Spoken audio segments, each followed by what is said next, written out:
Hello and welcome to Opening Arguments. It's Wednesday, and it's Pedophile Response Wednesday. That's what we've always called it. Oh, God. I'm Thomas. That over there is real-life immigration attorney Matt Cameron. How you doing, Matt? I've been better, Thomas. This is a lot. There's a whole lot of Jeffrey Epstein to talk about.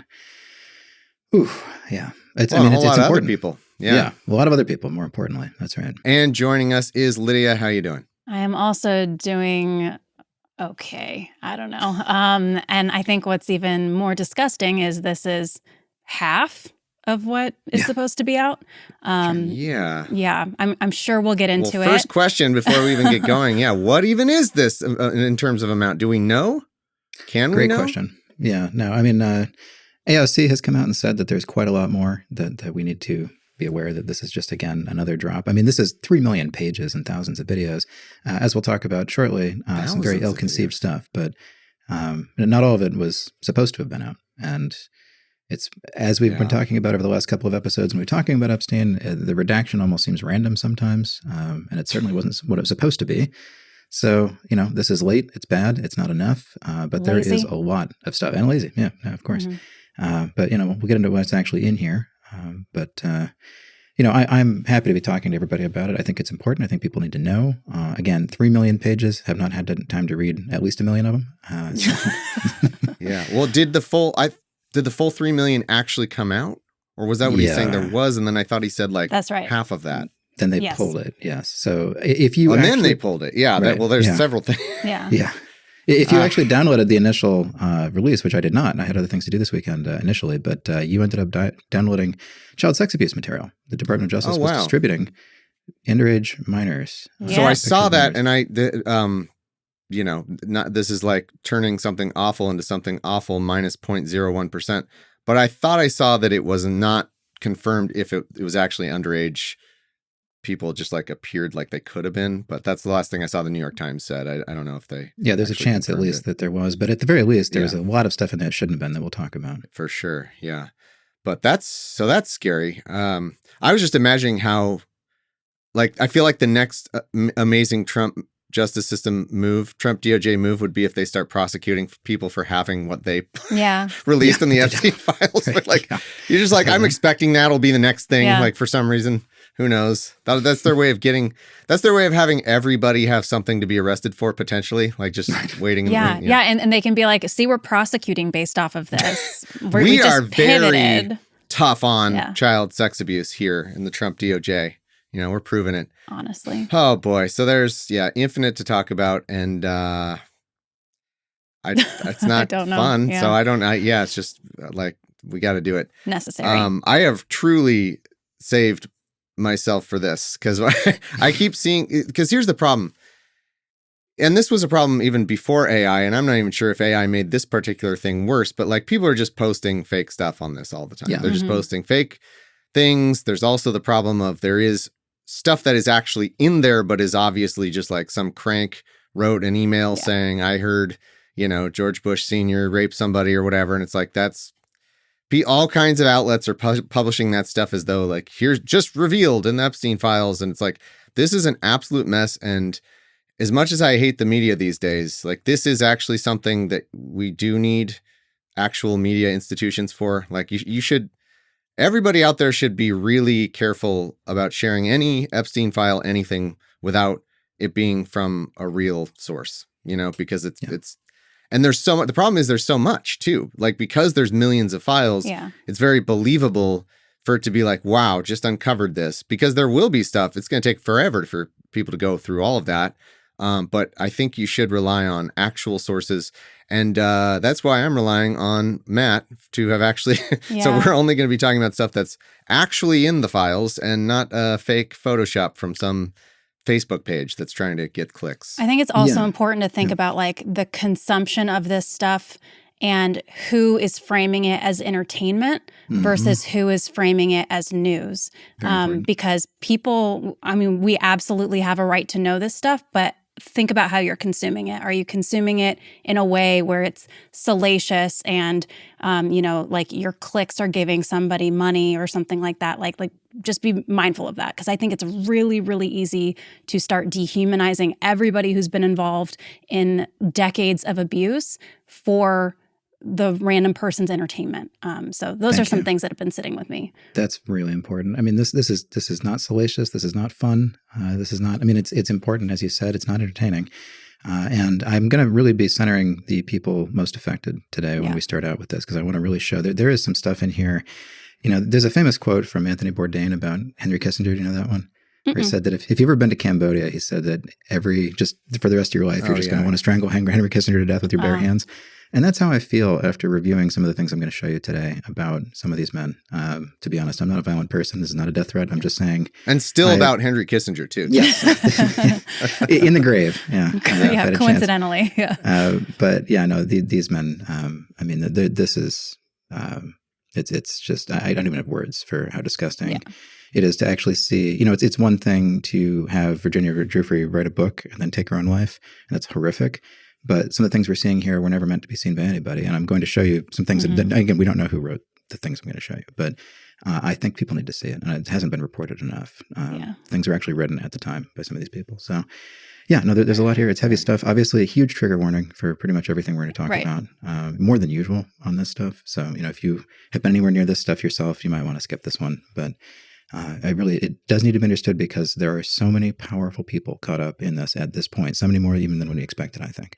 Yeah. And this is all knowing that they've been trying to scrub Trump from it as much as possible. And this is still what we got, right? Yeah. I mean, they almost successfully convinced a lot of people that the Trump-Epstein connection was kind of overblown. Like it was, they were kind of friendly, but it's just it's just an overblown thing.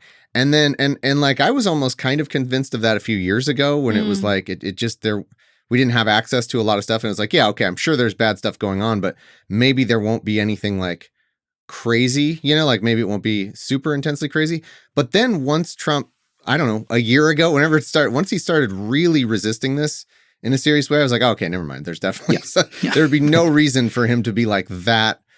And he was resisting it in a way that was not good politically. It wasn't like he was, so it was very much in his self-interest, if he were truly innocent, to just get these out there, and he did everything but. And so at that moment, a year ago or whenever this first started, I can't even remember. It feels like it's been since he got elected virtually, but the second time. But it's felt like there's something there. And correct me if I'm wrong, Matt. Seems like there's a lot of Trump in this one. Yeah, there is, but it's kind of in the vein of what we were talking about last time, that it's unsubstantiated. It's hard to know because some of these are tips. There is one particularly shocking thing that we will get to. There are a lot of shocking things we're going to get to. And again, all knowing they're trying to scrub. So this is what we got. We still can't be sure. Like this is what we got. And they're not. We know they're crooked on this. Like we know their hands aren't clean on this. I don't want to be a Alex Jones of the left, but like I don't know. Like how do we know for sure that we're getting the majority of the information? Well, and I think it's interesting, like the way that I've seen like Blanche characterize this too is like you're getting way more than anything that would have ever come out in a court case. Well, that's not the standard that we're talking about here. There's a law where it's beyond what we would get in a court case. So I don't care. Why are you bringing that up? Yeah, that's deflection. Relevance. Yeah, totally. Thank you. What an asshole. Yeah, we got a lot to get to. Yeah. And we're not going to have time. But what we first have to do is thank the people who make this show possible. By the way, I don't want to be like, hey, you're sponsoring, pedophile response.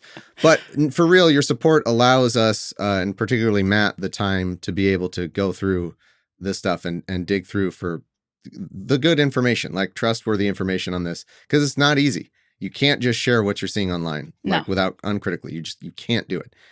So I want to thank these folks, our top patrons on patreon.com/law. We're going to go in thirds, even though I have no idea how long this is going to be. We'll see. But really, truly, thank you. It's more important than ever to be supporting this, particularly this very tough work that, Matt is doing and Lydia is doing. I'm not doing anything, but Matt and Lydia are doing to dig through this. So thank you seriously from the bottom of our hearts for making this possible. I want to thank my house is a mess, but I read a lot of books. Oh yeah. And you also get a cool shout out of whatever your choice is. So that's also fun. Dominic Gillespie, Matthew Cutler, autistic Twitch streamer, Veterinary for America 2028, one man, one vote. Alec, unremarkable. Your mom fell in a hole. Your mom fell in a hole. Oh God, that was so good. The guy, from the Antifa roundtable, supposed to do a hole. Cheers me up every time.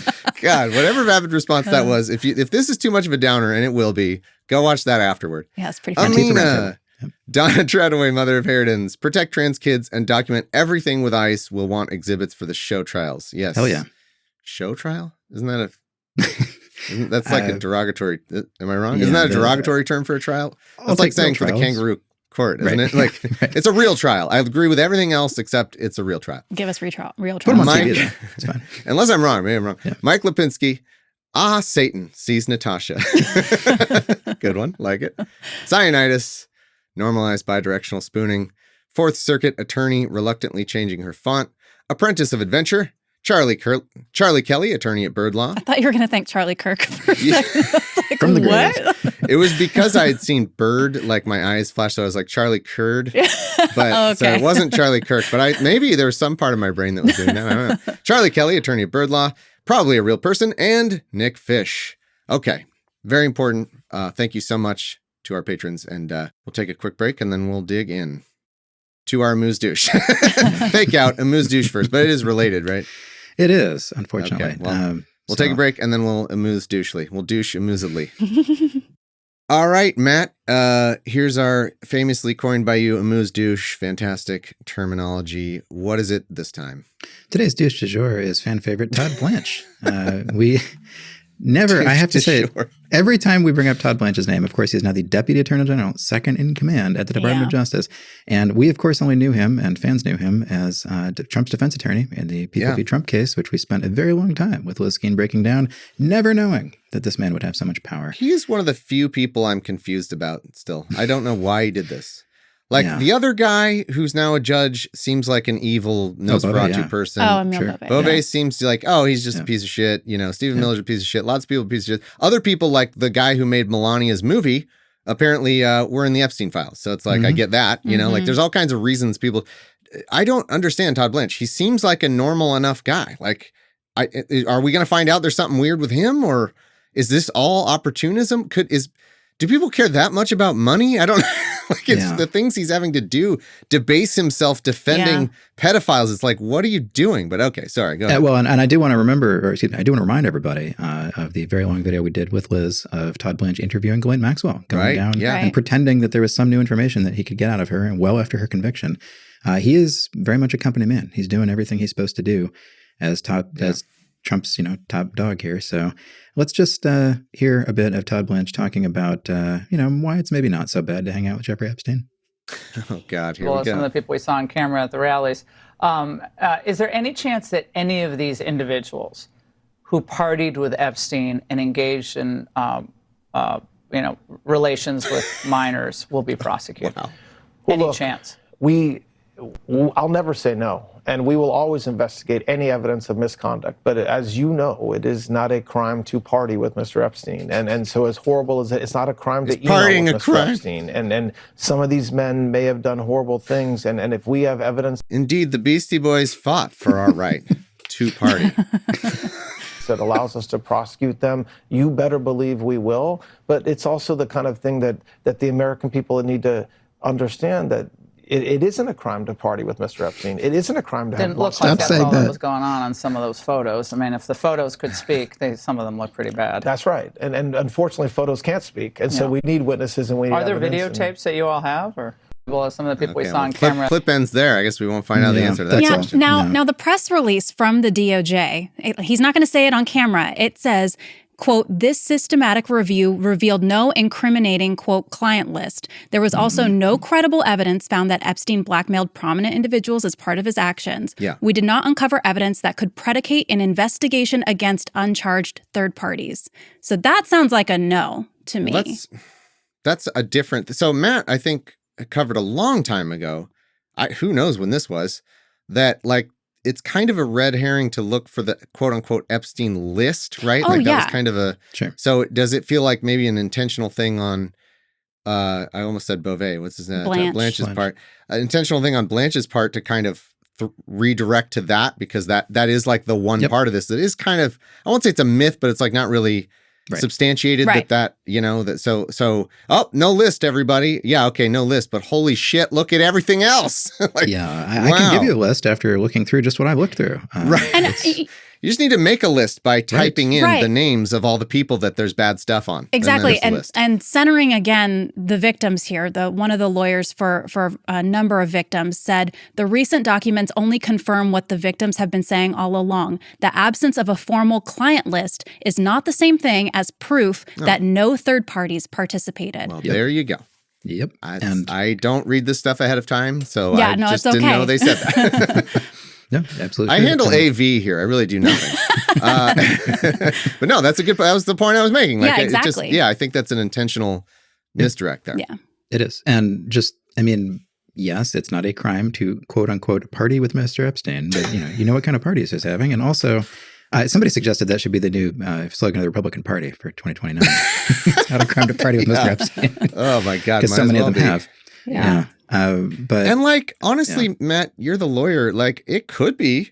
I mean, depending on what was going on there, like, it doesn't take much, especially when you're dealing with like minors. Like, again, I'm not an expert on the fucking law. You could tell me, but it doesn't take a whole lot for something to be going on at a party with Mr. Epstein that would make everybody there possibly culpable, right? Yeah. I mean, sure. Yeah. If anyone knows about like an exploitation of a minor of any kind, right? Like at a party, that's got to be something, right? Yeah. No, there's a lot of people who should be investigated, I think. We're not even going to get to so many of them, but let's talk about the DOJ response because, the Epstein Files Transparency Act, I'm going to give everybody a quick review of this and before we dive into everything else, required by January 19th that everything be released. And here we are. Is this our first slide? First week of February, yep. So the first slide is going to be the excerpt from the Epstein Files Transparency Act. We've got a slideshow, everybody. And I just want to talk about what we actually got and what is probably still outstanding. And also, as we're going through, how these redactions are working. So just a reminder here in this act of Congress that no record shall be withheld, delayed, or redacted on the basis of embarrassment, reputational harm, or political sensitivity, including to any government official, public figure, or foreign dignitary.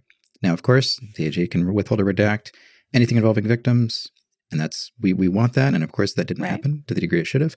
Anything involving depictions of child sex abuse material, depictions of child sex abuse, or anything that would jeopardize an active investigation. Now, there was talk of Trump trying to make something an active investigation against the Clintons or whatever, so we could keep a lot of it. That hasn't happened yet. A lot of this stuff has come out.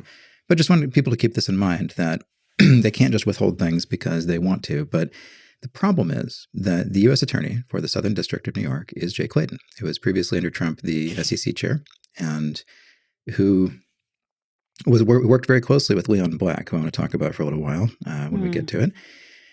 And, the fact is that Jay Clayton, as the head of SDNY, is in charge of most of the Epstein evidence because most of this happened in New York and most of these things were collected in New York.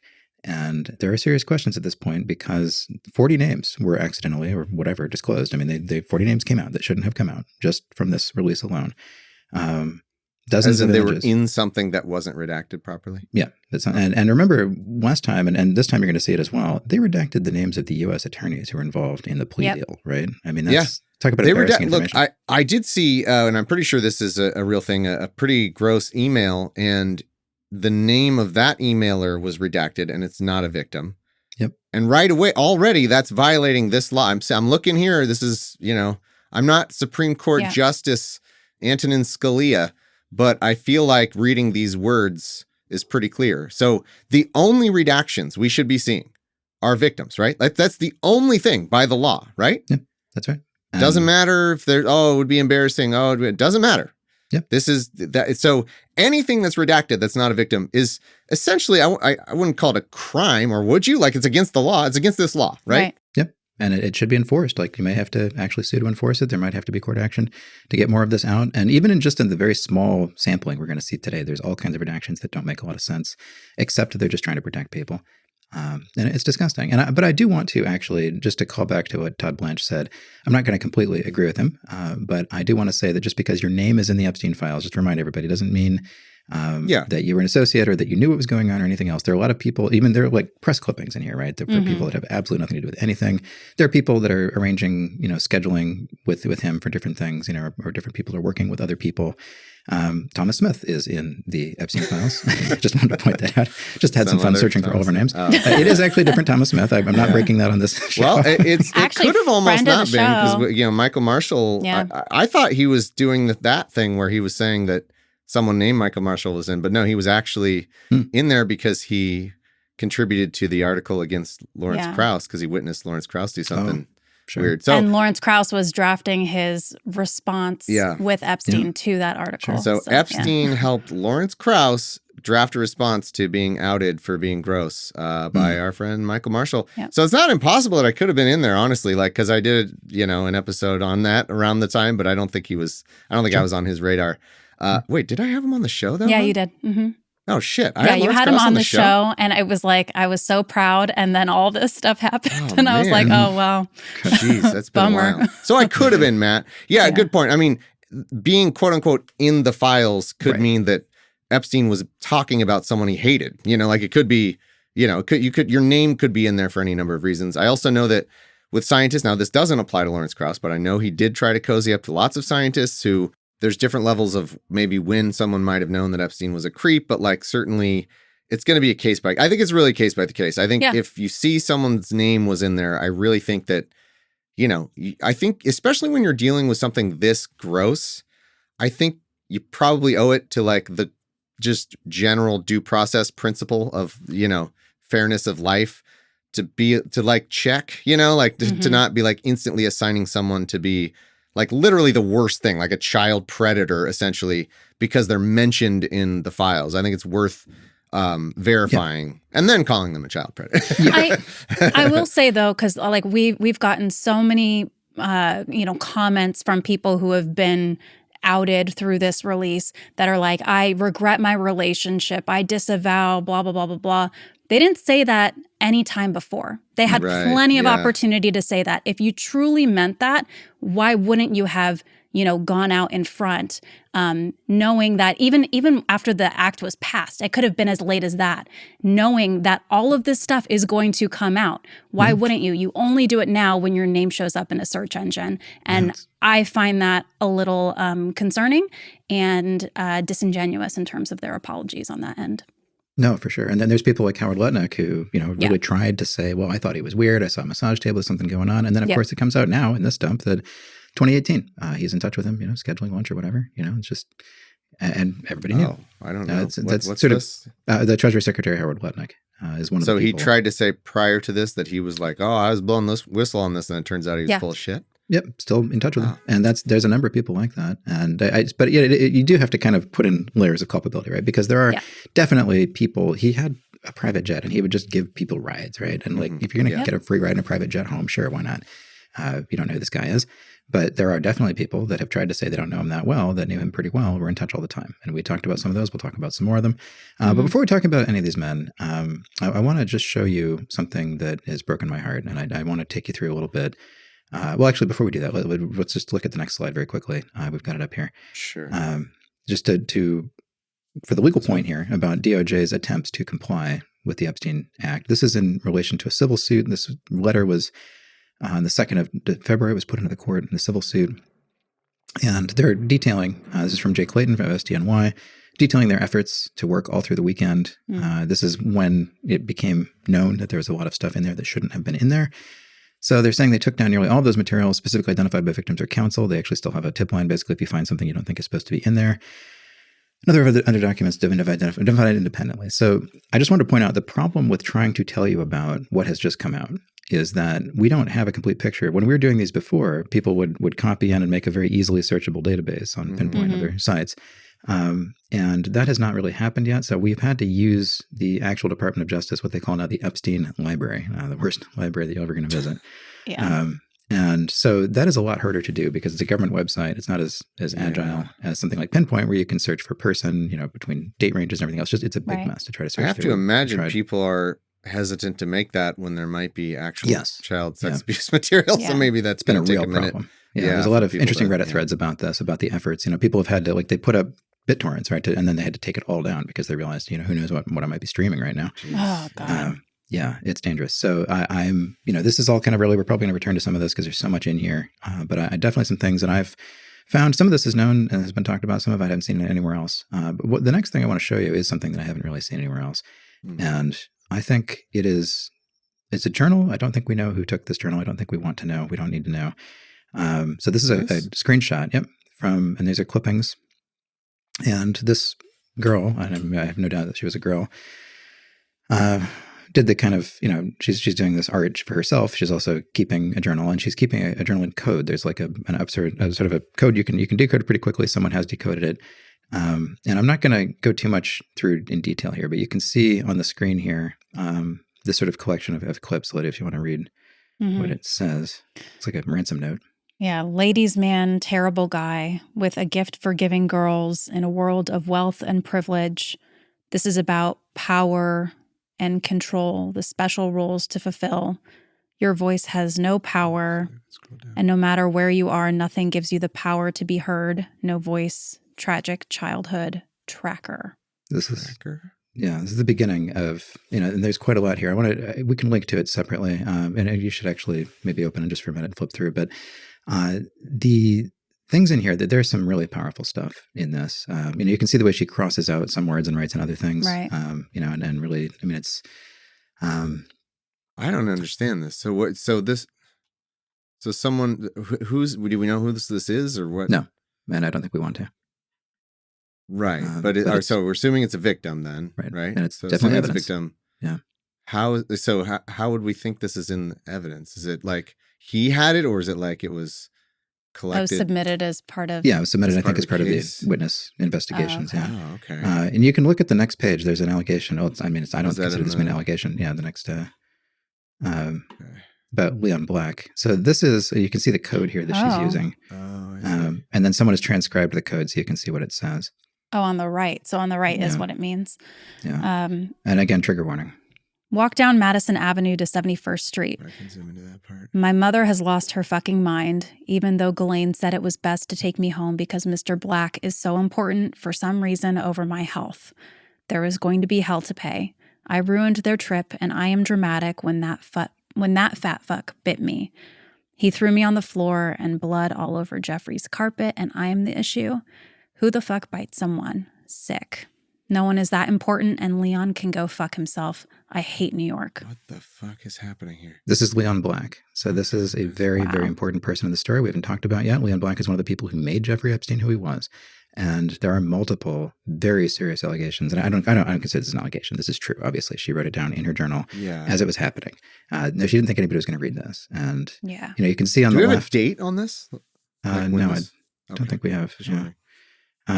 But on the left there, you can see there's the code. And then further down, there's another scrapbook, collection of words. And, she's trying to express herself through collage, basically. It's more than she can write out. And it's, Right. So I wanted to talk about, go ahead. Yeah, Leon Black, head of the Museum of Modern Art, Metropolitan Art. Shoot, no, I don't remember. He's on the board at least, yeah. So he was,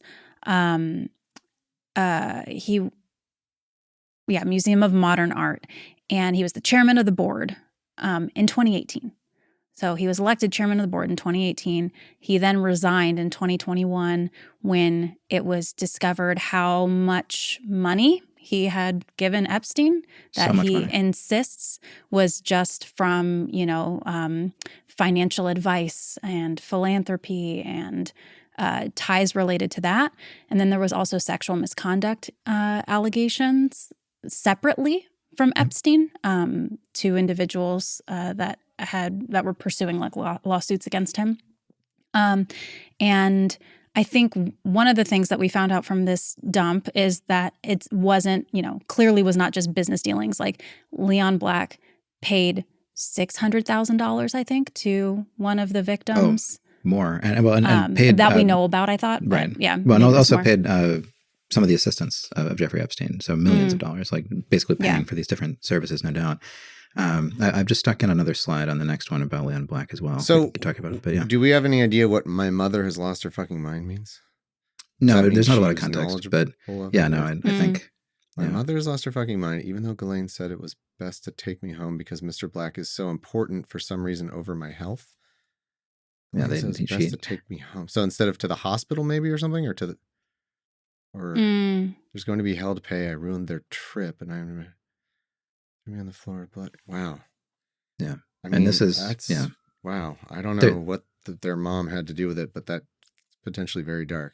There's some really dark edges to a lot of this, even darker than I would have thought. You know, to physical abuse. The next one, and again, everyone should believe this. I hate to ask this question, but who's the fat fucking question? Is that Leon Black? Leon I believe Black. that's Leon Black, yeah. For sure. Yeah. Okay, I was just not sure because of the context. I don't know if it could have been somebody else or something, but okay. She's clearly got an issue with him. Okay, for good reason. The next one is a redacted investigation. This is from FBI. And I just want to just to really cement this, right? That Leon Black was soliciting. We don't have to read the whole thing, but essentially this is a summary of how Leon Black was soliciting sexual contact during massages. You know, he can't say he didn't know what was going on during these massages or what these girls were being used for by Epstein. You know, again, in case you're not the kind of person who believes a girl's journal that she wrote at the time, here it is. You know, that Black is just expecting sex during these massages. Well, she was probably just trying to get notoriety in her personal private journal, Matt. Of course, of course. All right, what we have here, Blanche recalled 2 instances in which Epstein directed her to provide massages to other men, both of which occurred in or around 2011 or 2012. First, Epstein instructed Blanche to massage Leon Black at Epstein's New York residence. Blanche attempted to give Black an ordinary massage, but Black began initiating sexual contact, at which point Blanche ran out of the room. Blanche complained to Epstein, who laughed it off as a funny incident. Blanche also recalled a woman named Blanche being directed to massage Black, and afterwards, Blanche told Blanche that she had provided Black with oral sex during the massage. Second, Epstein instructed Blanche to provide a massage to Jess Staley. Who's that? In Epstein's New York residence. I'm not sure. Blanche attempted to give him an ordinary massage, but he forced Blanche to touch his genitals and then raped Blanche. Wow. Jess Staley is an executive at Barclays. Another banker. wow. There's a lot of finance guys which in this. prison is Black in and which prison is Jess Staley in? Well, you know, Black had to resign from Apollo Capital, which he managed for many years. I know, poor guy. And then he picked Jay Clayton as his replacement for Apollo Capital. Jay Clayton, now the SDNY district attorney, who is a prosecutor. Shit. Right. Yeah, no, these people are all connected. They're Yeah, all connected. What the string board is very small. disgusting web. Yep. They're releasing the them files. This Yeah. is the them files. Yeah. They're in this. What? Yes. Yeah. How can we possibly trust that we have everything here? Yeah. No, this is just a little picture, just a little taste. There's so much in here. It's literally a rape allegation. No, straight up. And it's very believable. And as is all of this. I mean, we also have, I want to point out, maybe we'll get to it, but we have the indictment, finally, the 2007 indictment that would have been, in another universe, the federal indictment that Jeffrey Epstein was facing, if not for the terrible plea deal. Got a lot more, as well as the investigation behind the indictment, more that has come out as well. So, I mean, this is just building and building. But let's take a quick look. We'll move on. We'll talk about some of that soon. But, and Leon Black, too, I just want to mention, $158 million between 2012 and 2017 that Jeffrey Epstein was managing, allegedly. He claims that Epstein helped him avoid about $1 billion in taxes. And he did the thing that people love to do, where he paid for a law firm to investigate his own relationship with Epstein. And it turns out it wasn't that bad. That was what the law firm concluded. Convenient. Yeah, but that is not what comes out in these files. That is not at all. If you can open an outside link here, I just want to give you an idea of just gifts to one person associated with Epstein. Well, this can't be right. I think you've sent me to a porn site because it's the DOJ and it's making me say I'm 18 years or older. Every time you go to the Epstein library. That's got to be a first. Yeah. Imagine trying to explain that to somebody from 20 years ago. I don't know. Yeah, to get into this site, the government site, you got to say, you know how you do Pornhub and you just like say, $1 million. And that's just 2015. That's just to one of Jeffrey Epstein's associates. And there is a lot to unravel here about Russia and about Eastern Europe and about women flowing through. Yeah, there's not much out there about her right now. But I do think I've seen that name associated with Epstein before, but I know that for sure she was working with him. And there's stuff that still needs to be developed here about Russia, because it does seem like there's a good chance that he was laundering money through Russia and receiving Russian women. And that this web goes pretty deep. It's hard not to it's hard to talk about this without getting conspiratorial and without sounding. And we'll get to it. Yeah, I think because we have a conspiracy here, Matt. Yes, I think that's it is why. a conspiracy. So and yeah, there's a conspiracy. The guilty parties have tried to say this is very limited to Epstein and just a few of his people, but it does seem to be going quite a lot deeper and further. We were so engrossed in this, I forgot to insert break. So totally organically, I want to put this. This has happened at the time perfectly. I want to thank our second group of Hall of Famers who are once again supporting the show and giving us the ability to get you this very important information. Thank you to Unfrozen Caveman Lawyer, A Negative Phenomenon. The palindrome of Bolton would be not lob. Okay. Sure. I was expecting the entire thing to be a palindrome, and that was not even, Okay. You got to fight for your right to ex parte. Jay Sank, David Souther, I'm the top ambiguously non-human / councilman / class D felony patron, and all I got was this lousy B block shout out. Can't think of anything except abolish ICE. That works. Sure. The blind squirrel has been crushed by these chunks. Today's episode is brought to you by the letter, this is a character I can't read, Cavalry, Thomas Freeman, Cajun Killa, Fraud Fishy Hates Everything, Chris Simpson, Gavelhead Chucking Away, Anonymous Aquila, Mark Schultz, and Abolish ICE. Abolish ICE, but spelled weird. Okay. Thank you, middle group of patrons. You're the best. Patreon.com/law. If you'd like to support more investigative stuff like this going through the files of the worst people. This is just a reminder for Elon Musk. I'm sure you heard of the Elon Musk stuff, but I just had to show you very quickly about Elon Musk's desperate desire to get to Epstein Island. I just want to make sure people saw it. Yeah. But so first he said this. Yeah. Yeah. Ex post from June last year. Time to drop the really big bomb. First of all, it was not a big bomb. We already all knew that. Yeah. At real Donald Trump is in the Epstein Files. That is the real reason they have not been made public. Have a nice day, DJT. Yeah, no shit, dude. Now, Elon Musk has asked us to deny our eyes and ears because we've got 2 emails here at least, in which Musk is writing to Epstein, desperately begging to come to Epstein Island because he just wants to party. Oh, boy. From Epstein to Elon Musk, how many people will you be for the heli to island? This is November 24th, 2012, so around Thanksgiving time. And then Elon Musk responds, probably just Tallulah and me. What day, night will be the wildest party on your island? Not a crime to party with Mr. Epstein, folks. But, now this is, again, Tallulah and me, so maybe innocent, maybe not, but he knows that the party is on Epstein's island. I don't know who that is. Oh, his wife at the time. Okay. So then look at the date on this one. Christmas 2012. This is what he's thinking Elon about on Musk. Christmas. 6 a.m. So Elon. Yeah. This is 6 a.m. couldn't be more Elon. 6 a.m. Yeah, literally you're gathering around the tree, probably getting coffee ready. Yeah, I know. Any normal family would be. Do you have any parties planned? I've been working to the edge of sanity this year. And so once my kids head home after Christmas, I really want to hit the party scene in St. Bart's or elsewhere and let loose. The invitation is much appreciated, but a peaceful island experience is the opposite of what I'm looking for. What? Peaceful Set me up island. at the party. Yeah. So this was in response to some other invitation, right? Yeah. I mean, there definitely was correspondence. But yeah, I wanted to show because he's denied, obviously, that he ever had any correspondence with Epstein, that he never knew him, whatever else. And obviously they're pretty friendly. Yeah. And he's sending him a helicopter. Yeah, well, Elon Musk's daughter did corroborate timing of Christmas. And where they were, and that it all lines up with. Wild. Do you have those? Those would be interesting to show. I can find those. Elon Musk's daughter basically blue skying or tweeting. I'm not sure which. I saw it on Threads, but probably. Threads. Oh, okay. Probably, maybe she's not on Twitter. I don't know. Maybe probably not going to be on Twitter. I hope not anyway, but she was like, okay, this is crazy. I'm just finding out about this along with all you, that Elon is in the files. And here's, I can corroborate that. It literally replying in real time almost to this release was Elon Musk's daughter. Just a reminder, trans daughter that he's disowned. Yep. And it's possibly one of the reasons for Elon becoming a rabid anti-trans piece of shit. I sent a Reddit link of that if you wanted to pull it up with the images. Yeah. Oh my gosh, this was wild. I did see this on social media. It's just wow. Okay, so somebody put together the emails along with her threads. Yes. Yeah. So this is a different Christmas, the following Christmas, I guess. December 2013, a couple weeks before. We'll be in the BVI St. Bart's area over the holidays. Is there a good time to visit?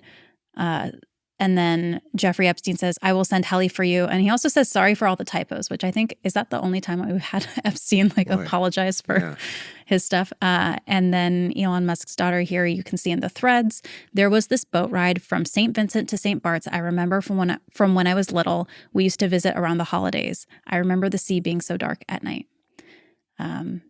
So just corroborating that. And then the following pages are just additional emails. Ones we've already seen. Oh, and there's this one. Mm-hmm. Is this yet another Christmas? December 2013? So this is, 2 weeks after that first email we just did. Okay. Where she responded. 11, 12, and 13, but maybe I'm wrong. Is it just 12 and 13? No, it's 12 and 13. Okay. Mm-hmm. So this is just them kind of lining up the logistics. Will be, let's see, any day, 1st through the 8th, play it by ear if you want, always space for you. Okay, probably the 1st then. The 2nd or 3rd will be always space perfect. For you, huh? I will come and get you. Jeffrey Epstein says to Elon. Elon responds, I need to fly back to LA on the night of the 2nd. Actually, I could fly back early on the 3rd. He responds again after no response. We will be in St. Bart's when should we head to your island on the 2nd. Really wants to go to that island. Yeah. Oh, boy. Seems like desperation, actually. Seems like maybe he went to the island. Mm-hmm. Yeah. The only other option is that everyone hates him so much that even Jeffrey Epstein was like, this fucking guy. What a loser. I'll keep giving him the runaround. That's the only other explanation I will accept. Either he went to Pedophile Island a lot of times, or Epstein kept being like, oh, I sent did you not get the helicopter I sent? Oh, man. Darn. I must have gone to the wrong place. Yeah, Jeffrey Epstein knew a lot of losers. Even Jeffrey Epstein's like, fuck this guy. Yeah. I can't handle this guy. That's the only other option. Yeah.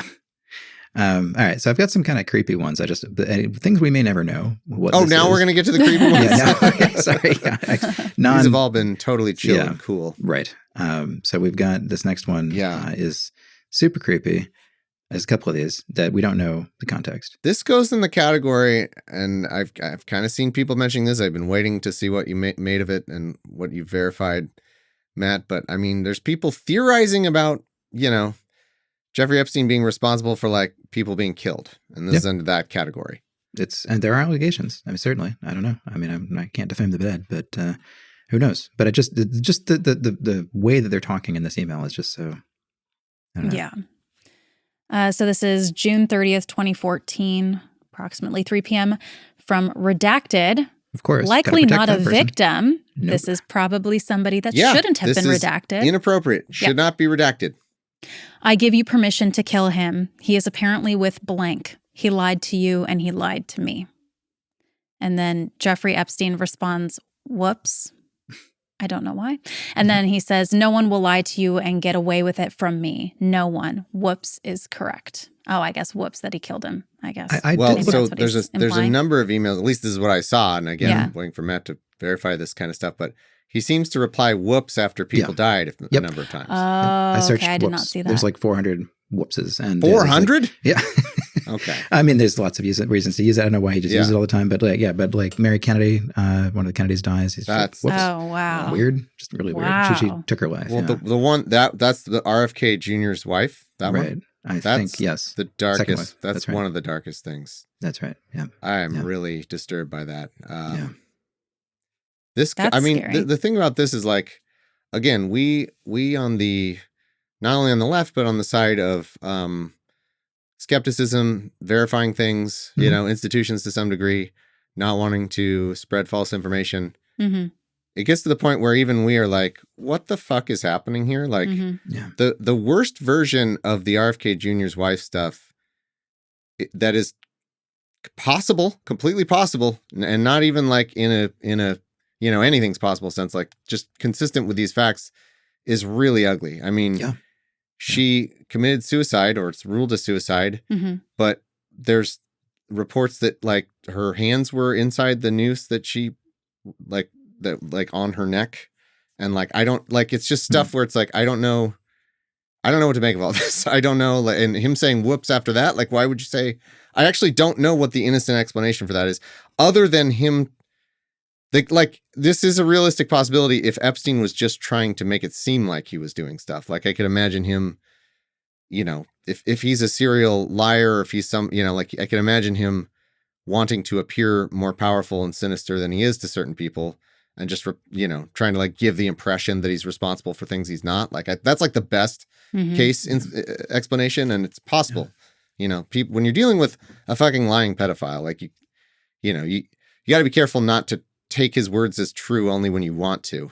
Yeah. But you're also dealing with a billionaire, and I'm willing to believe the billionaires know how to have people killed if they want it. I'm not ruling it out. Yeah, not ruling it out. Yeah, the amount of money and power in all of these files is just disgusting and terrifying, I think, in some ways. Because you'd want to think like that's stuff for the movies, right? Like, but well, this next one is as dark as it gets. This one is. Yeah, I don't know what's going on. There's no explanation for this. We don't know who it is. This was the one I saw with the redacted Great. thing, and it's that made me say that before. Why is this redacted, Matt? We need to know who this redacted? is It's and what's against the going law. on. Yeah. Is it against the law that this is fucking redacted right now? This is not a victim. No. They just are protecting somebody. Mm-hmm. So They're not allowed to do that. Am I correct? Like, no, they're not. Explicitly. they can just break the law. They can just break the law and do whatever they want. It's letter of the law. Yeah. Anyway, read this horrible thing, I guess. From Epstein to redacted, April 2009. Where are you? Are you okay? I loved the torture video. And then could be a joke. Person responds, I am in China and I will be in the U.S. second week of May. And then Epstein responds to that, hope to see you. Hope to see you, guy who sent me the torture video. Is that now after the torture video thing? Is that like the equals and slash? Is that like a lot of that is in here? There's a lot of face equals. Yeah. Oh, yeah, that could be. Might be I don't know that I see him often do. Well, this is 2009, so I have seen ones where it's the object, error thing. So he also did do equals, emojis. There's a lot of equal. Oh, actually, this is weird too because there's an equals sent from my BlackBerry, and an equals instead of a W. Mm-hmm. What the fuck? Some weird replacement. Equals show up a lot in here. I really don't know what's going on. But That's as established, sure, he's very bad at texting. Because that sent from my BlackBerry is not a typo because it's a signature. Right. So, what the fuck? So, so when they extracted this, which would have been during the original investigation, I guess, right? Maybe, however they extracted it, did the wrong decoding of, because there's different decodings of characters and stuff, and if you mix the wrong one with, then it'll get stuff wrong. But an equals. Yeah, same thing from sent from my equals phone instead of iPhone. So, yeah. What the fuck? Okay. Some weird stuff. It's like going on. I don't want to turn into a crazy person, but what's all that? I don't know what that. I don't know if it's sinister, but it's weird. I don't know what the fuck's going on there. Mm-hmm. I would like to feel like we have, even the stuff we have. I would like to feel like it's accurate. I don't know. Mm-hmm. Okay. Got another one. I looked for Woody Allen. There's quite a lot of Woody Allen, as you might expect. There is. Yeah. Big fan of Woody Allen. Oh, I had a random Woody Allen thing. I don't think you pulled because it wouldn't really be necessarily relevant to what we're talking about. But I would just want to share it with you where they're trying to plan. This is in 2018. They're talking about Trump and who might Trump listen to? Who does he respect besides Ivanka? And they're like trying to throw some names back and forth and they're not sure. And then Jeffrey Epstein says to Woody Allen, the crazy court case schedule is making planning our step trip difficult. Sorry. Woody Allen says, what crazy court case schedule? And Epstein responds, an old one that keeps coming up. And then Woody Allen responds, you poor thing. It's relentless and never ending. Wah, wah, wah. The two victims there, just two. Exactly. And from what Woody I could Allen, tell, Jeffrey Epstein can't catch a break. Timing wise, I think it was a defamation case that he ended up settling. But poor babies. Okay. So a little bit now of Epstein honesty on this one. From Ismo. Don't know who that is. Doesn't matter. Funny, huh? Where are you? And Epstein responds, Paris with Woody Allen. This is 2012, by the way. Oh, gross. And then Ismo responds, for less pedophile convention. For late pedophile convention. Yeah. Oh, my God. And then Epstein responds, I think pedophilie is the plural. Oh, cool. So there it is. Yeah. So are they? Wow. Are just they joking around Are they joking about themselves? Yeah. They have he's joking to. about them. I mean, Yeah. otherwise, like, is if he he's just joking making that fun of Woody Allen's a pedophile and he's like holier than thou about his pet? Like, you know what I mean? Like, he's saying it's a plural. because he's They're saying hanging out. plural. Yeah, it's the convention. So if he's there with Woody Allen, yeah, I mean, I don't know. Maybe there were other pedophiles meeting up too. Who knows? In Paris, got plenty of them. I know we're dealing with evil people, but normally the bad guys aren't like, I'm a pedophile. Like, And my buddy, me and my buddy, just hanging out with pedophiles. We're Yeah, plural. like, okay, Jesus, all right. That's why I had to include it, because it's just so honest. Yeah. Holy shit. Yeah. Okay. The next one isn't that interesting, but I just thought because we've mentioned Peggy Siegel before.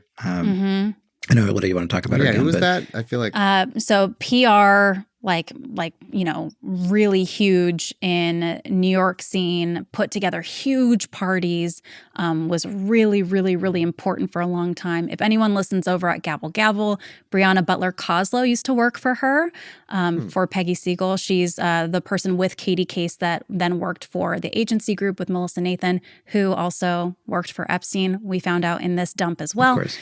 Crazy.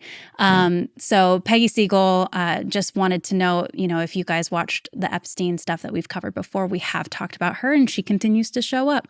And so this is a 2009 email. I want to say I picked this just because this is an email you send a friend. Yeah. Like this is, I mean, I wouldn't send this email, but right. But this is a buddy email. We are sitting in the Amsterdam airport about to take off for Nair. Or Nair, I guess, headed to Kotar's camp in the Masai Mara. Apologies, everybody. I do not know Kenyan geography very well. Got Maddie in tow. She is dressed as a runaway in ripped jeans and a hoodie and sits on the floor of every airport repacking her knapsack. She is now passed out like the homeless. We'll take photos and send. We are going to photograph ourselves with Maasai in the mud huts and say we crashed the Winter White House and are posing with Obama's relatives. Yeah. Holy shit. Yeah, this is who these people are. Wow. Miss you, keep you posted. Did you see Sarah, the D, on TV or speak to her? I don't know who that is, but I mean, just to give you a little taste of their friendship and the fact that Peggy Siegel was definitely like, very intimately, like this is like, my daughter Maddie, right? Obviously from this. Also willing to send pictures of her daughter. To disgusting. Yeah, right. Yes. And making racist jokes about Obama. I always forget. When was he actually when would someone have known he was convicted of something? Should have known as of 2008. Okay. So well, there you go. Yeah. And I mean, she knew him and she organized stuff for him. And relatives in the mud huts. Jesus, the Winter White House. Insanely racist. Jesus Christ. Yeah, and this is one of the biggest socialites in New York. Somebody who was super connected, or Hollywood rather. Well, it helps launder his reputation. She is responsible. Yeah. She is one of the main people responsible for laundering Jeffrey Epstein's reputation. That's right. Among the powerful and the elite. Yep, and now she needs some help herself. Next, we have Kathy Ruemmler, who we didn't have a chance to talk about last time. Actually, making the Obama transition here. Wanted to note, so she was an Obama lawyer, and she has done a very good job of trying to distance herself from Epstein. You get some background on her. I think last time we didn't get to, Lydia. Yeah. She was associate counsel to Clinton back in 2000, 2001. She was the deputy director for DOJ's Enron task force. Really skilled lawyer, principal deputy White House counsel to Obama, 2011 to 2014. Wow. And now she's been doing like white collar defense, promoted to chief legal officer at Goldman Sachs and general counsel in 2021. She was floated as a Supreme Court pick back in 2012. Someone who is really connected to the Democrat Party, I think. Someone that, really smart, sharp legal mind. She met Epstein while a partner at Latham & Watkins. She says that there are trips that she was supposed to have taken with him. She says they did not happen. She was listed as on the flight logs. One was to Paris in 2015. One was a stop at his Virgin Islands home in 2017. She says at one point, I regret ever knowing Jeffrey Epstein. But sure. Her emails span from 2014 through 2019. This one says 2019. Yep. Mm-hmm. It wasn't, he died in 2019, right? Like, what the hell? No, he was facing charges. Like, he was about to go to jail. When was he arrested? What was that date when he was actually put in? Well, I think it says June 2019. Let's see, July 2019. I think is when he was arrested. 6 months before that. Yeah, and they continued talking until June 2019. From what I've seen, she was so close with him that she was once named the backup executor of his will. That's right. She didn't have to end up serving in that role, but they were close. Wow. They were very, very close. And she's tried to distance herself, and then, the emails kind of just keep coming out, huh? Well, there's also just a note before we look at the email. She came up unrelated to this release. She came up in a case just a couple of weeks ago in New York right now, where there's a survivor suit that's being brought against the estate. Her name appears 571 times in the estate in this index of emails that are related to things that are pertinent to this lawsuit. Huh. And the estate is claiming that these are attorney-client privileged emails, and she's denying that they are privileged emails. She's just saying that they're communications. But the titles of these emails, which we don't have, are very clearly about legal matters, including advice on a 2015 letter to try to keep ABC from airing the Virginia Giuffre interview, which they didn't do. Oh, wow. So she was providing him with actual legal advice, and I think that this email pretty well proves that they had some kind of business relationship, if you want to read what she's saying here. Yeah. I'm totally tricked out by Uncle Jeffrey today. Jeffrey boots, handbag, and watch. Her sugar daddy in January 2019. Uncle Jeffrey in 2019. Yeah. So, that's really gross. Happening? It's not just men. Ladies can be in the Epstein Files too. Mm-hmm. Yeah. Feminism. Yeah, that's right. All right. Big trigger warning for the next one, especially if you grew up in the 80s and 90s. Gotta say, I wasn't a huge fan, but this is disgusting. David Copperfield. Okay. Least surprising thing ever. I think Eli has some stories about that guy being a total weird piece of shit. I hope he doesn't have a career left at this point. This is from an FBI investigation in November 2019. So Epstein's dead at this point, I believe. Wow. Oh, yeah, right. Yeah. In August of 2007, the Seattle FBI opened an investigation on David Copperfield in relationship to a rape of a young female. The investigation showed that Copperfield trained his employees to identify young females, teens to early 20s, in the audience of his shows. These females were separated from their boyfriends, families, and husbands, and were brought backstage. Copperfield's employees were given access to a notebook that instructed them how to provide Copperfield with females. He kept a notebook with the females he was with, included in the notebook that contained contact information, whether he had sex with them, and a photograph. I don't know if any of his victims were underage. There were allegations that he drugged some of the females. I recall Epstein's name coming up in our investigation a number of times, and Copperfield appeared to have a very close relationship with Epstein. His name was on a list we found that included other men, some of which had reputations like Copperfield and Epstein. Our case was eventually closed because our USAO was weak and intimidated by the financial resources of Copperfield. Admittedly, the victim had issues, and the jurisdictional issues were challenging. Because of the nature of the investigation, I tried to get copies of as much as I could before the original evidence was returned. I don't know if the information would help your investigation, but I thought I should let you know that some of the information should still exist. And why don't we know who this is from or to? Yeah, great question. I mean, this is in the course of investigations unrelated to, the Copperfield would not be related to Epstein. So they are allowed to exclude some things that are for unrelated investigations, but it mentions Epstein, so it's enough to put in the files. Okay. And they're just sort of sticking it in there, just in a little note that they were associated and doing the same kind of stuff. So this is the Jeffrey Epstein of the magic. So this is somebody learning. So on November 2019, though. Yeah. Huh. So Just why that late? So after he died? Yeah, I think, like, hey. Yeah, I remember Epstein by the way, was part of this. And I wouldn't have thought of Epstein at the time because it's August 2007. We're in Seattle, right? So like you wouldn't necessarily be thinking about the Florida investigation of somebody nobody's ever necessarily heard of at the time. But then after his death, I think maybe jogs his memory and he writes in. So this is awful. I just want to, in full fairness, do we know that this, like, how reliable is this information about this fucking like notebook and stuff? Like, do we know that that's real, or do we, like, was that just somebody alleging it? Or I mean, clearly the FBI did, because they're saying the only reason it was closed is because the U.S. Attorney's Office didn't have the strength to do it. So this is an email from somebody involved. Yeah, in the investigation. And now I got to thank our final group of patrons. These are the top patrons at patreon.com/law, these Hall of Famers. And by the way, if you want to get on this list and you want a shout out each and every time we do this here, that's the $5 level and above for at least a month. So thank you to the Cincinnati Kid, Bob Laba's Law Podcast, Philly Basement Bar will be getting a new House rep in the midterms. Oh, nice. Nice. Elect Thomas Smith president, American Honky Tonk Bar Association. Baltic Philip Kaiser. In Soviet Russia, Dennis PragerU. All right.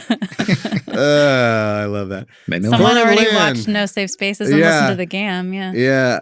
God, that's so funny because I feel like I thought of like a joke like that, but I didn't say that, did I? No, I didn't. Corin Lan, a string of unpronounceable characters. Malika Chandler, RonToTheDork.com. Milo Mead Song is fighting petty tyrants. Hors d'oeuvres in the court before a report. Big Easy Blasphemy.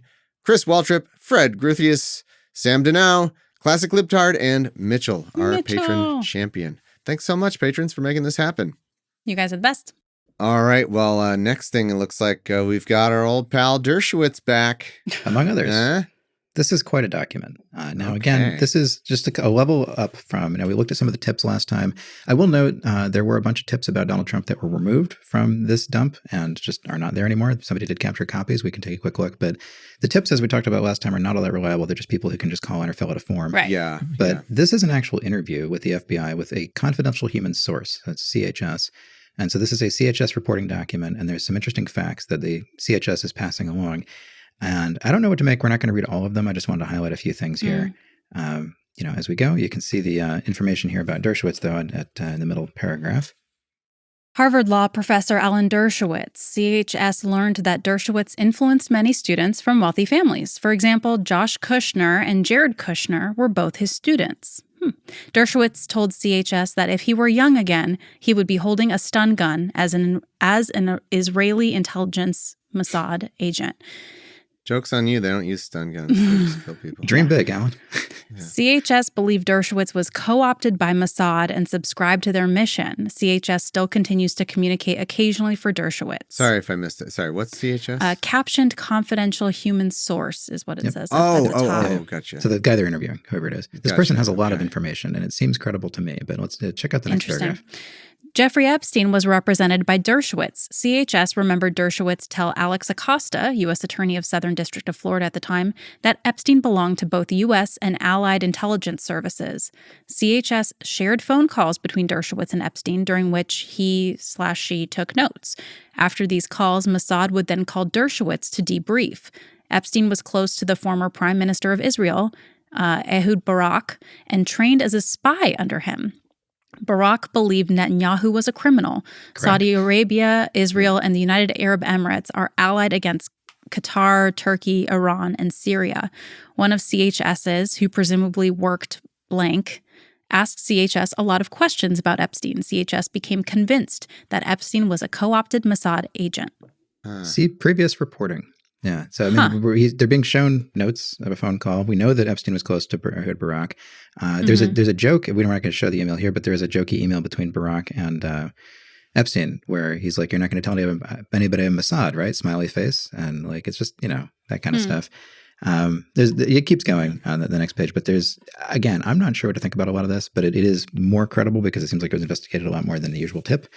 I'm not saying it's true or false. I'm just saying that it seems to be backed up by something.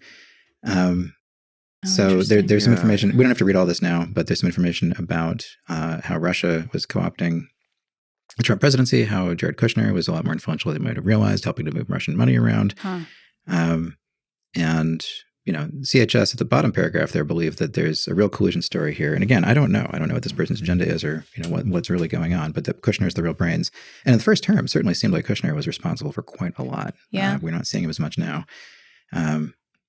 So just to clarify everything, and I mentioned this, there's tip line type stuff that could just be completely fucking bullshit. But this is a different thing than that, right? This is actually, when they say confidential human source. Yeah, there's somebody they're working. It's a little more serious than that. They could be still saying stuff that's not true, right? I mean, who knows? But like, that's more than just like some rando called with a tip or something, right? Right. And they're actually doing a full investigation or full interview. I mean, again, we don't have to get full credit, but even when the parentheses, it says see previous investigation. I mean, there's something going on here. This is one of those things. There's so many of them in these files, and maybe there's more we're going to start to piece together. But one of those little threads, things that you could pull that just seem interesting, worth talking about. That first one right there, just kind of, one of the other big things that we've seen is relation with the tech industry and Silicon Valley. And this first one here, Masha Drakova, telephone number redacted, is based in Silicon Valley. She's been running a firm called Day One Ventures, which is supposedly an early stage investment company. She used to be Russian President Vladimir Putin's main contact in the Russian youth movement. CHS and Drakova spoke, but Drakova did not talk at all about technology. Instead, she looked at CHS and said, quote, "You knew Epstein, didn't you?" She said Epstein was a, quote, "wonderful man," and that it was a crying shame what had been done to him, I guess. CHS concluded Day One Ventures was in Silicon Valley to steal technology. Huh. So this is after he died. I didn't realize that they're talking about this, right? And this is, again, just so we're being intellectually honest, this is a few weeks before the election as well. So, they can say whatever they want to say about that. But before the 2020 or 2024 election? 2020, yeah. Huh. Interesting. Yeah. Again, just kind of putting it out there. Got some more from the CHS, just a few more details. This one actually doesn't have anything much. You can go to the next one. No. Sorry. And in terms of what we actually need to read, there's really not. We can link to this document. It's just interesting. Oh, is this Rex's wife? Rex Tillerson's wife? Oh. Yeah, she's got some beef with Kushner. Interesting. Okay, CHS stated blank, Renda Tillerson, telephone number blank. Renda is the wife of Rex Tillerson, former Secretary of State for Trump. Renda told CHS about smears in the New York Post and how Jared was running a rival State Department operation. Rex affirmed Renda's claim. Of course he did. Renda was introduced to CHS by Darren Blanton. Renda and Rex both told CHS they had been under intense surveillance. Renda told CHS she can't wait for the FBI to call her so that she can tell them everything she knows. So fascinating. Whatever is going on there. Judge Sugarman. Yeah. Oh, yes. Judge Sugarman is back. Who was that again? Yeah, I don't remember. Law professor. I think we've touched on him briefly, but he's. Sorry, there's just too many creeps and weirdos it's overwhelming. And lawyers and whatever. Judge Sugarman. Why is it so familiar? I feel he's a law professor at BU. He's done a lot of writing. But he's not necessarily a bad guy, but he's. Have we had him on the show? We might have, yeah. No, but I don't think so. It's possible. He's not necessarily. No.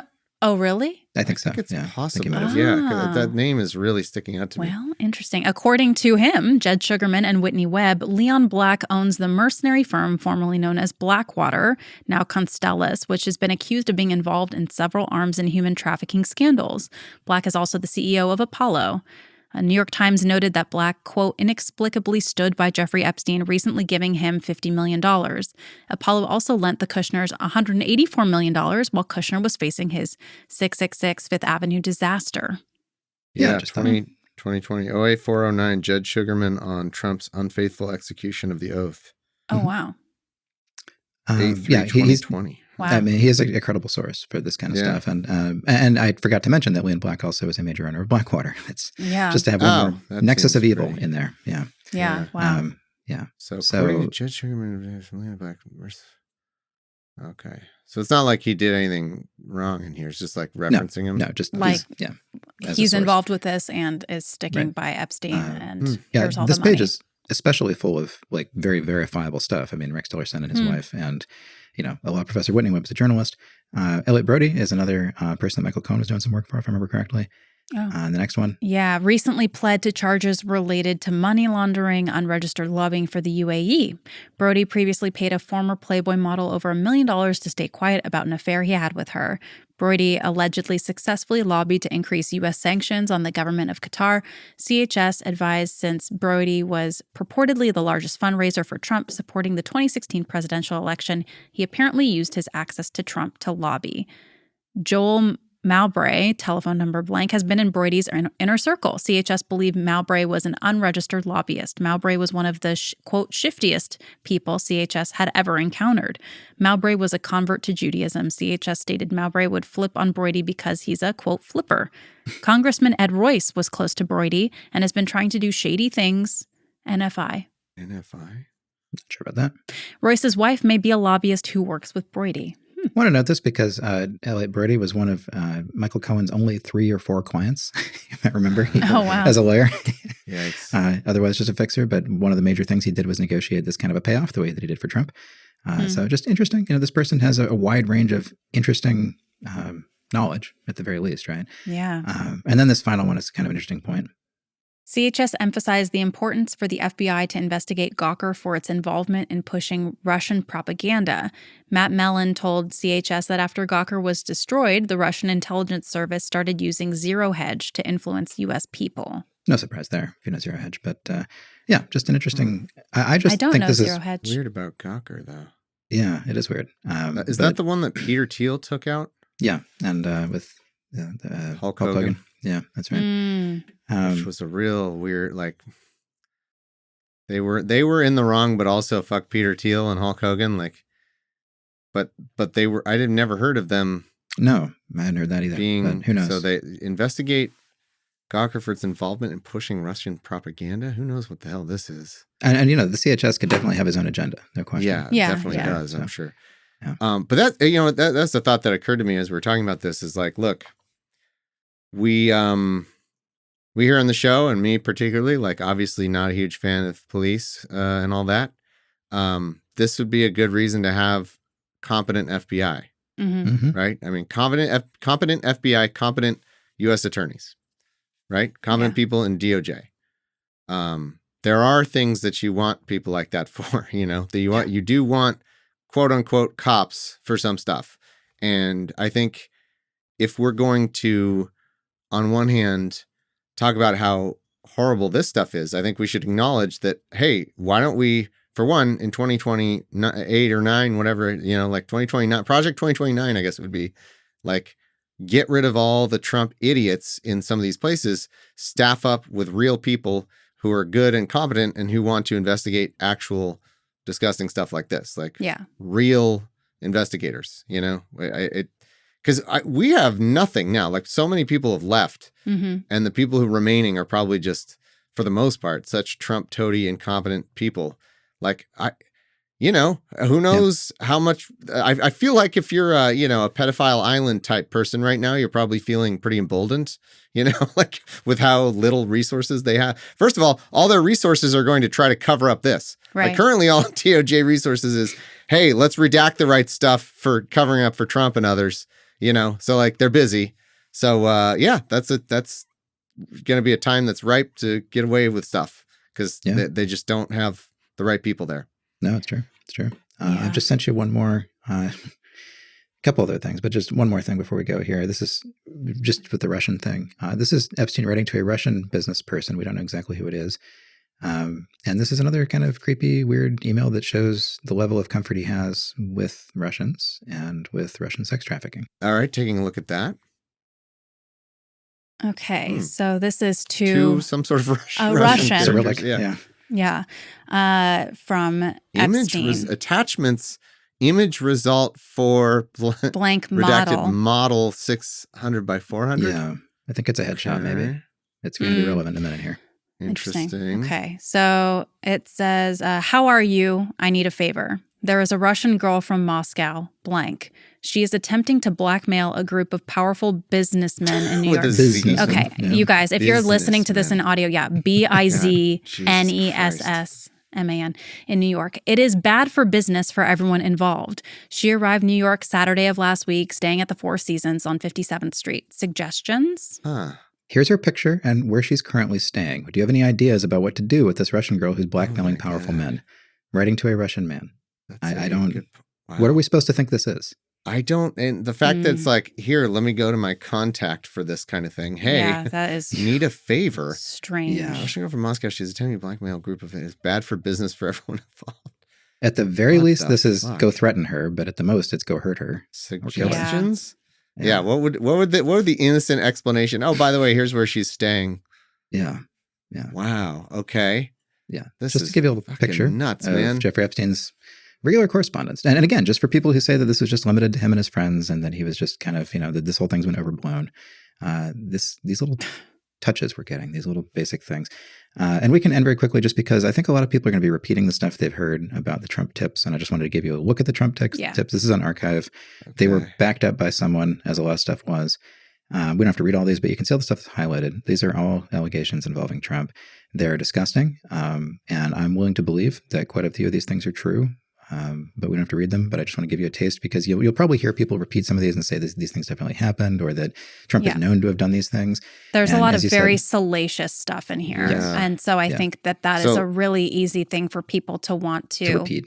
Yeah. To repeat. Exactly. Yeah. Let me ask you just to get some good information on this, because there seems to be an email that this is in, and it says, are you able to send me blank full, redacted full NTOC report? What's NTOC report? That would be the, I'm not sure actually.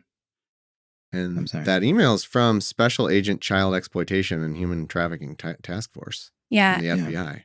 So to report all these. Let me chime in really fast. It says regarding the Alexander brother allegations. Right. And so this is also something that's been coming up. We need to interview regarding. Right. So the Alexander brothers are pieces of shit. Yeah, it's awful. They're horrible Real estate people or something, real estate people, and credible actions, allegations of human trafficking and sexual abuse, a variety of things. Also, were clients of Melissa Nathan. Yeah, she sucks. So, Yeah. I'm going to keep bringing that up, and I'm sure the bot army is going to come after me because they've been going after everybody else who brings this stuff up lately in the last couple days. So welcome, bots. It's weirdly all kind of connected, Yeah. Like it kind of is like the gavel, Blake Lively stuff we're doing. The people involved in that are not entirely unconnected from this. Yep. Like No Melissa surprise. Nathan is involved with Epstein, and one of the reasons we're so interested in that is the Jed Wallace stuff, which is this weird internet like manipulation stuff that he's doing. That we haven't gotten a good idea of it now. And unfortunately, I feel like he might get away with it. We'll see how it ends up going, because I think he's been good at like covering his tracks and playing dumb. Or he's a huge fraud. I don't know. It could be that. But it seems like these people are capable of manipulating the internet pretty seriously. Yep. And like we've seen an example. Again, I know I'm going off topic, but related to gavel. We've seen an example of there was someone who put on like Instagram, some sort of video, an allegation against Justin Baldoni. And that video was just gone from the internet, like, which is hard to do. Like, there's nowhere you can find it until miraculously they had to produce it in Discovery because Melissa Nathan took a screen recording of it. Like when they were saying, hey, I think Jennifer Abel did, but Abel, one of the other, took a screen recording of it. And it's like this horrible, bad quality version. That's the only version anyone can find. So like, how do you get rid of something from the internet? I mean, it just seems like, notably, anything you put on the internet lasts forever. Pretty but much, not if you're this guy, not if you're Jed Wallace. Not if you're certain people, I guess. And maybe there's an innocent explanation, like she put it up and no one saw it, and then they contacted her and got her to take it down, I guess, maybe. I don't know. It seems crazy, like that level of important thing. And that was as I think the controversy was blowing up. So like people would have seen it. It was early, yeah. So they might be capable of doing things with the internet that are like, it's getting a little scary out there. I don't know. Again, for enough money, trying not to turn into Alex Jones. I don't. Sure. Anyway, what is an NTOC? Is that is by the context? National Threat Operations Center. So that's basically it's a tip line. That's where you report. Oh, okay. So it is the tip line. And so when we look at this, it has a format that I just want to, I think it'll be helpful to put this into context if you kind of explain the basics of what this is. So see below with criminal history and disposition. I'm reaching out to get clarification on the response to redacted. So it'll have name, complaint summary, response, criminal history. Now, is the criminal history of the reporter, so the person who called it in, just so you can know what kind of witness they're going to be. Like that, like, are you sure it's not like someone else? Because like that would mean all of them have a criminal history and they're quickly able to like verify that. Actually, yeah. Would they even know who the caller is in all times? Like, or is it anonymous? I mean, all these people sometimes? are identifying themselves. So they are identifying. Yeah, but they might have like a name they gave, but Sure. that would that be enough to get their criminal history, or is that? I guess what I'm suggesting is that criminal history column more about like anyone related to the complaint, like anyone in the complaint. I would guess. I mean, the FBI can run anybody with name and birthday. They can at least try to approximate, if that person has history. They need to know if the complainant, just. I know, but what are the odds that every single one has a thing? So, okay, almost every single one has a criminal history. Like, are the odds that every single person calling this tip line has a criminal history? It's possible. I guess parking tickets or something. I mean, well, everything has something entered in there, it doesn't mean that it is a criminal history. It could be like none, or That's true. you know, If like they wouldn't redact. They wouldn't. I think redact they that. would, because that's still information that. Yeah. Well, that they some of want them to, are but- blank. So I think if it was none, they would just leave it blank. okay. No, maybe that's no. Yeah, I don't. No, maybe that's not true. Never mind. None Yeah. of them are blank. So I don't know. Okay. I don't know. Hard Well, to say. anyway, so complaint summary. What did we want to like give I just people a wanted taste here? Yeah, just give people the idea. Like something like on page 2, I just want to give you an example. That in 1987, if you look in the middle there, like this is a wild allegation. And this is the kind of thing that I can imagine somebody repeating on social media or making a TikTok video about and reading it and saying, look what Donald Trump did, right? Now, again, I think we're all willing to believe that Donald Trump has had people killed. I don't know that he's had people killed, but this is a story about Donald Trump having somebody killed. As the FBI notes, they can't contact this person because they're dead, and the complainant didn't have any confirmed information at all. And Right. and there's an email at the end of this that says, look, a lot of this is secondhand information. You have to know that. There's like secondhand, thirdhand hearsay, but you know, And this who is highlighted these? Why are they highlighted? Where's FBI said they highlighted the salacious information, like I guess the most interesting or most relevant stuff. I don't know. okay? But So this isn't whoever like collected this file and put it up here. This is like actually the FBI did the Yeah. highlighting. The FBI did the highlighting. And this is a collection specifically of allegations about Trump. And this is removed from the Epstein document dump from a few days ago. It's no longer there. Oh, this is gone That's now. why it's on Okay. archive.org. But this Yeah. is definitely, it was there. But, you know, this story is about somebody who gets into a fight. Somebody who Why don't you meets just why Trump. don't Lydia read this one for the I listeners? guess, yeah, just to give you an Just idea. give one of them. Yeah. Yeah, of Caller course. reported that in 1987, a friend, victim 1, was out drinking and ended up at Trump Plaza. Victim 1 saw Donald Trump and wanted to meet him. An unknown man approached her and offered to introduce her to Trump. The unknown man gave victim 1 a drink, and victim 1 woke up naked and sore with $300 on the bed. Victim 1 didn't remember how she got to the room. She remembered seeing, quote, a flash of Trump's face. Victim 1 called the caller and told her she thought she had been raped. Victim 1 did not go to a hospital to have a rape kit performed because she didn't think anyone would believe her, especially because she was drunk. Victim 1's husband's business had problems with suppliers, and Victim 1 believed Trump was behind it. Victim 1 also started dating a lawyer, identifiers unknown, who was married. Victim 1 had a fight with her lawyer boyfriend and went to a bar. Victim 1 left a bar with a man who no one in the bar recognized, but who seemed familiar with Victim 1. Victim 1 was never seen again. A few years ago, remains were discovered that matched the description of what Victim 1 was wearing when she went missing. DNA tests at the time were inconclusive. Wow. So, you know, again. And then this column in the middle says no contact made, victim identified, is deceased, and complainant did not have confirmed information. So this is fairly typical of these tips that like Yeah. I heard a story from a friend or I knew this friend's husband or something like that. And there's a lot of stuff in here. There are details like, I mean, obviously waking up and, you know, not knowing what happened to you and thinking you remembered spending the night with Donald Trump. That's totally believable. We're all willing to believe that happened. But we can't just repeat it as truth. And I just wanted to make that point. Yeah. Yeah, especially because it's callers saying that victim 1 Right. said that, and they've been dead for Years. Yeah. however many years. Yeah. 30 years. Jesus, 30 years. Right. Right. So but- it's claims they saw a flash of Trump's face is like, Right. There's There a are- lot of people in the world, and there's a lot of people who might want to, you know, again, people who might want to like take Trump down in some way. And I could believe that a lot of this is made up. That's the thing is I think it's hard to know. Is there anything that gives us like in these other columns where it might be able to indicate if it's more plausible just based on whatever work they did verifying this, or are these all going to kind of just be like unverifiable Yeah, these are things? just recording the tips as they come in, really. But, you know, and again, there's some stuff that's consistent between these about parties and about Trump, you know, abusing women at parties, girls at parties, like young girls. And, you know, so again, but no any one of these is in any way as credible as the people that we know were there. And, you know, somebody like the person who kept that journal. So I'm not putting it on that level in any way. But, you know, something like, you know, Alan Dershowitz was there. Like we know Alan Dershowitz was a lot of these parties. There was a lot of these events. But there, like you said, there might be reasons that somebody might want to call in and just say, yeah, Dershowitz was there too. So, you know, again. Yeah, these are the knows? ones where it's like, I think most of these are just bullshit. That's why I wanted to put it up. Yeah. Because you can't trust it. and you can't just put this, these are the ones that people are sharing, just being like, oh my God, can't believe it. And it's like, yeah, Well, see that can't thing about believe it. Lisa Marie Presley up there you just passed? Like that kind of thing where callers talking about crimes committed against her. This is the kind of thing I'd expect people to call into the FBI, right?